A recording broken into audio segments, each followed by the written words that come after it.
Welcome to Pindar Poetry. We hope you learned something new.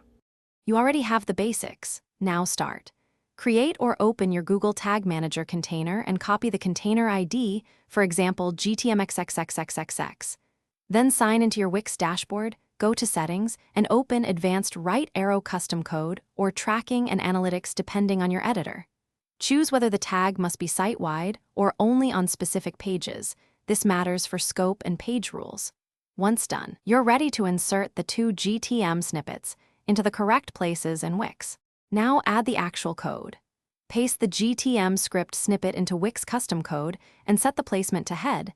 Name it clearly and restrict to chosen pages if needed. Next, add the NaScript iframe snippet into body, choose body start or body end as your editor supports. This ensures tracking works if JavaScript is disabled. Make sure both entries have the correct container ID and are enabled. Save your changes in Wix so everything is staged together before publication. Finish by publishing the site. Wix requires a publish action for custom code to go live. Once published, open Google Tag Manager's preview/debug mode and load your site to verify tags fire correctly. You can also use Chrome Tag Assistant or browser developer tools to inspect network calls and confirm the container loads. If something fails, clear your browser cache, ensure the container ID matches exactly, and check you haven't added duplicate snippets. If needed, republish after corrections and retest immediately. Thanks for watching.